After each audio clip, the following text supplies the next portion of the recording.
Detective Linda is back, but this time he's going back to the past. 20 years, to be exact. In this episode, we will be interviewing a woman who was deemed guilty by a jury of her peers of murder in the first degree. 4 years for that. What a waste of a major. But anyway, who did she kill? A busload of puppies? A busload of nuns on their way to meet the now dead busload of puppies? No. The only passenger on her bus was her husband. Also, she was not a bus driver. She just shot him a bunch of times. The bus was a metaphorical thingy.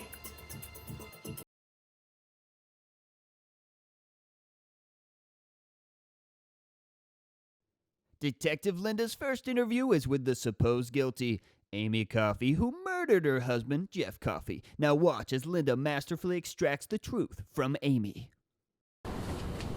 So, no orange jumpsuit like they have in the movies. I tell you what, I wish my ex-wife could get one of those orange jumpsuits. Yeah, ex-wife. I'm just teasing. Wished I wasn't. So, Mrs. Coffey. I'm sorry. Ms. Coffey.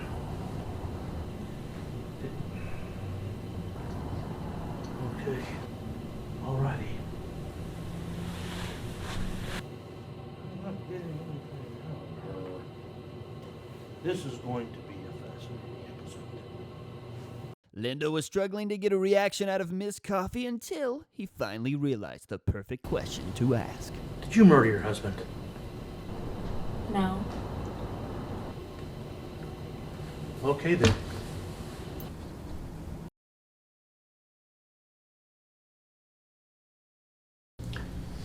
So Scotty. Scott T. No, I'm Linda. No, I was correcting your pronunciation. You're saying I don't know how to pronunciate my own name? No, my name, Scott T. Yeah, Scotty.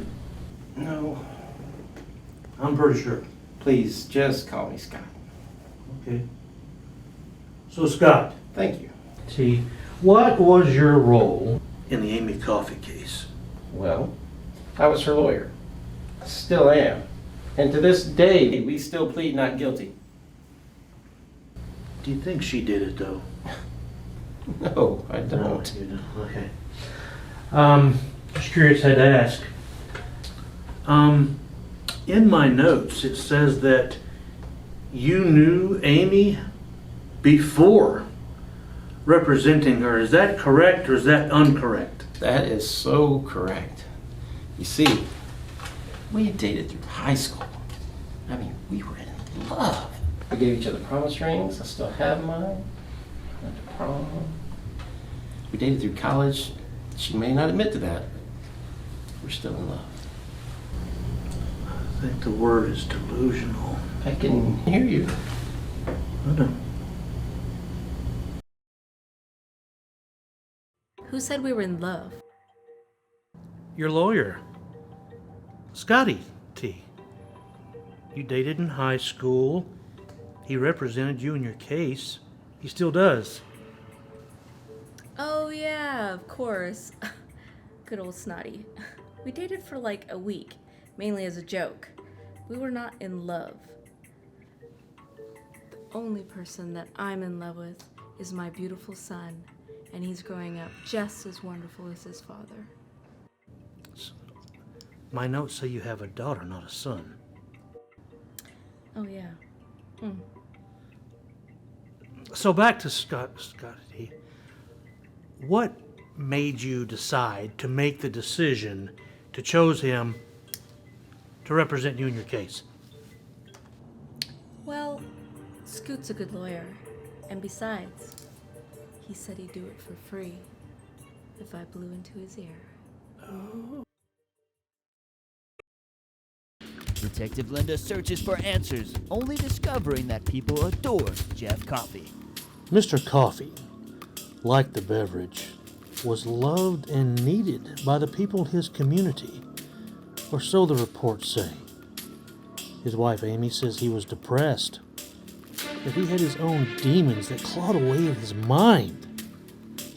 Kind of like my ex-wife when she found out there was a previous ex-wife and she was no longer the first ex-wife, but the second. She wanted to be the first. But anyway, the people in the community loved him, and they said when he walked into the room, he would just light up the place like a big flashlight.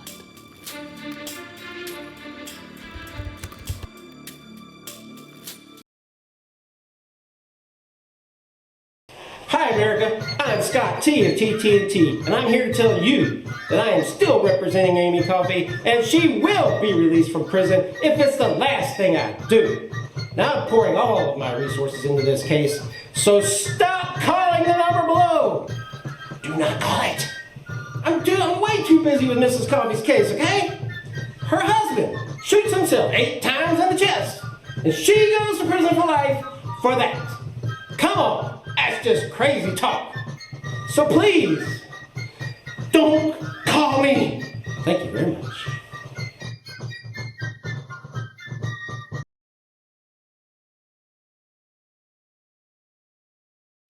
I decided to track down Mr. Coffey's best friend just to see if he still held a positive opinion about the man.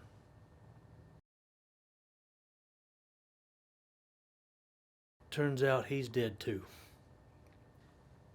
He died a couple years after Mr. Coffey died.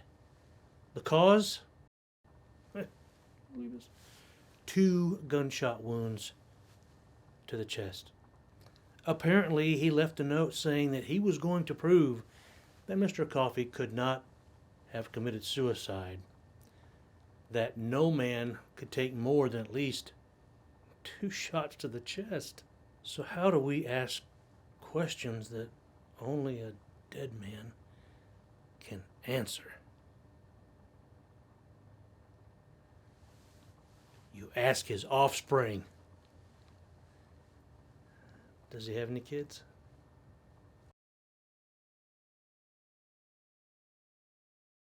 So through an accident, that's how they discovered cornflakes. There. Oh well, there he is.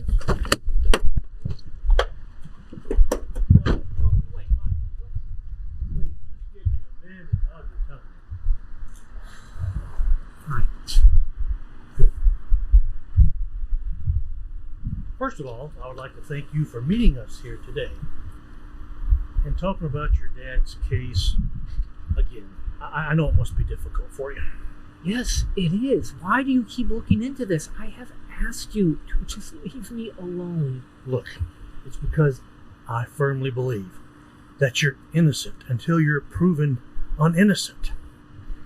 And I know that your dad must have shared more with you about the case. Just give us a little backstory. You know, it was a long time ago, okay? I was a kid. But yeah, I remember.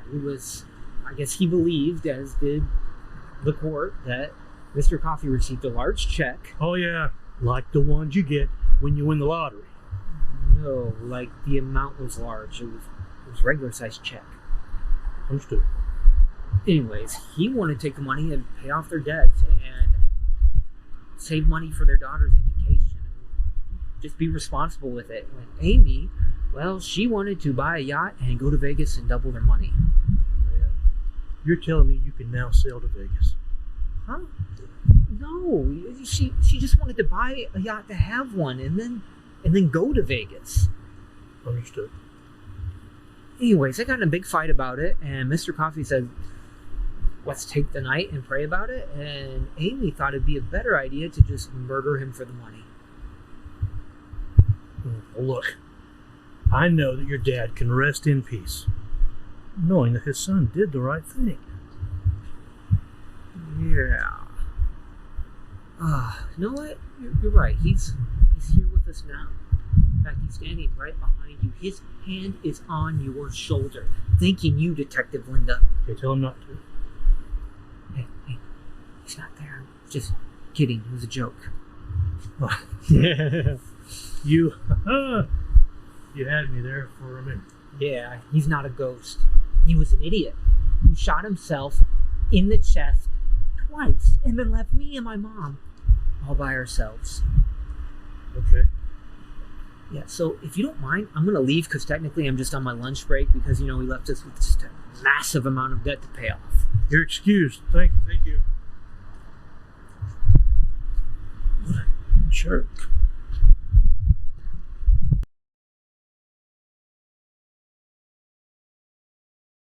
Crush Jr. has led me to believe that Mr. Coffey was indeed the kind man that was recorded in the first cases. And after 20 years, why is Amy so adamant about the fact that she did not kill him? Don't know. But in order to get into the mind of this possible killer, we need to go talk to her daughter, guys. That's what we probably should have done in the first place. Give me a... Unable to meet in person, Kimberly Coffey schedules a phone call with Linda to discuss her mother's case.